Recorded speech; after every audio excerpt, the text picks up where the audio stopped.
বিএনপির ভারপ্রাপ্ত চেয়ারম্যান তারেক রহমান বলেছেন, মুক্তিযুদ্ধের সঠিক ও সত্য ইতিহাস সবার সামনে তুলে ধরার মাধ্যমে জাতি প্রকৃত ইতিহাস জানতে পারবে।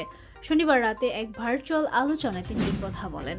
শহীদ রাষ্ট্রপতি জিয়াউর রহমান বীর উত্তমের 89তম জন্মবার্ষিকী উপলক্ষে জিয়াউর রহমান ফাউন্ডেশন ZRF আয়োজিত এই অনুষ্ঠানে মুক্তিযুদ্ধ এবং জিয়াউর রহমানের অবদান নিয়ে বিস্তারিত আলোচনা করা হয়।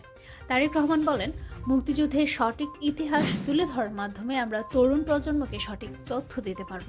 এটি শুধু রাজনৈতিক উদ্দেশ্য নয়, বরং জাতির জন্য এটি একটি গুরুত্বপূর্ণ দায়িত্ব। তিনি আরও বলেন, গণতন্ত্র মানে মত প্রকাশের স্বাধীনতা এবং ভোটাধিকার প্রয়োগ। দলমত নির্বিশেষে কথা বলার অধিকার নিশ্চিত করতে হবে। তাহলেই আমরা একটি স্বৈরাচার মুক্ত সমাজ প্রতিষ্ঠা করতে পারব। অনুষ্ঠানে তারেক রহমান তার বাবার স্মৃতি স্মরণ করে বলেন, শহীদ জিয়াউর রহমান ছিলেন একাধারে সৈনিক, রাজনীতিবিদ এবং একজন সুশাসকের প্রতীক। তিনি বলেন, একজন সৈনিক হিসেবে জিয়াউর রহমান মুক্তিযুদ্ধে নেতৃত্ব দিয়েছেন এবং সাধারণ মানুষকে যুদ্ধে অনুপ্রাণিত করেছেন। তার আদর্শ ভবিষ্যৎ প্রজন্মের জন্য অনুপ্রেরণা হয়ে থাকবে। তারেক রহমান জিয়াউর রহমানের রাজনৈতিক জীবন নিয়ে বলেন, জিয়াউর রহমান রাজনীতিতে এসে শুধু ঢাকায় সীমাবদ্ধ থাকেননি, তিনি দেশের আনাচে কানাচে ছুটে গেছেন, সাধারণ মানুষের সমস্যা শুনেছেন এবং 19 দফা কর্মসূচি দিয়েছেন।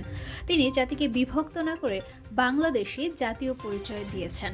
তার শাসনামলে গার্মেন্টস শিল্প ও প্রবাসী আয় বৃদ্ধির মাধ্যমে বৈদেশিক মুদ্রার ঘাটতি পূরণ হয়েছিল। অনুষ্ঠানে বিএনপির স্থায়ী কমিটির সদস্য নজরুল ইসলাম খান বলেন, জিয়াউর রহমানের স্বাধীনতার প্রথম ঘোষক, তিনি প্রথম বিদ্রোহী যোদ্ধা হিসেবে মুক্তিযুদ্ধে নেতৃত্ব দিয়েছিলেন। নজরুল ইসলাম খান আরও উল্লেখ করেন, 1975 সালের দুঃসময়ে জিয়াউর রহমান দেশের দায়িত্ব নিয়েছিলেন এবং অর্থনীতি, পররাষ্ট্রনীতি এবং গণমাধ্যমে শৃঙ্খলা ফিরিয়ে এনেছিলেন। তিনি বহুদলীয় গণতন্ত্র ফিরিয়ে আনেন এবং মত প্রকাশের স্বাধীনতার জন্য কাজ করেন। অনুষ্ঠানে অধ্যাপক রোবায়েত ফেরদৌস বলেন, জিয়াউর রহমান সাংবাদিকদের স্বাধীনতা ফিরিয়ে দেন। 1975 সালের বাকশালে প্রায় সব গণমাধ্যম বন্ধ হয়ে যায়। বিপরীতে তিনি বহুদলীয় গণতন্ত্র চালু করে বাক স্বাধীনতা নিশ্চিত করেন। জিয়াউর রহমানের জন্মবার্ষিকী উপলক্ষে অনুষ্ঠানের প্রথম পর্বে ঢাকার শাহবাগে শহীদ আবু সাইদ কনভেনশন সেন্টারে আলোকচিত্র প্রদর্শনী এবং শিশু কিশোরদের গল্প বলার আয়োজন করা হয়। এতে শিশু কিশোররা জিয়াউর রহমানের জীবনী ও আদর্শ নিয়ে আলোচনা করে। বরেণ্য কণ্ঠশিল্পী কনক চাপা ও বেবি নাজনীন তাদের স্মৃতিচারণমূলক বক্তব্য দেন।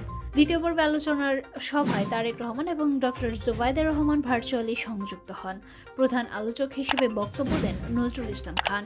এছাড়া ডক্টর শাহ মোহাম্মদ আমানুল্লাহ, ডক্টর সুহাগ আওয়াল সহ ZRF এর নেতৃবৃন্দ এবং পেশাজীবী সংগঠনের প্রতিনিধিরা অংশগ্রহণ করেন। ডক্টর জুবাইদা রহমান বলেন, জিয়াউর রহমান ও খালেদা জিয়ার অনুপ্রেরণা আমাদের জীবনের চলার পথের পাথে। তাদের সততা এবং আদর্শ তরুণ প্রজন্মের জন্য একটি মাইলফলক। তিনি জিয়াউর রহমানকে নিয়ে একটি কবিতা আবৃত্তি করেন। তরুণ প্রজন্মের প্রতিনিধি ফাহাম আব্দুস সালাম বলেন, বিএনপি হয়তো এখনও তরুণ প্রজন্মের কাছে শহীদ জিয়াকে যথাযথভাবে উপস্থাপন করতে পারেনি, কিন্তু 1971 সালের স্বাধীনতা যুদ্ধ বা 1975 সালের জাতীয় সংকট যদি না হতো, তাহলে দেশ ভয়াবহ পরিস্থিতির সম্মুখীন হতো। অধ্যাপক হালিম খান বলেন, জিয়াউর রহমান কৃষি ও কৃষকের উন্নয়নে খাল খনন কর্মসূচি চালু করেছিলেন।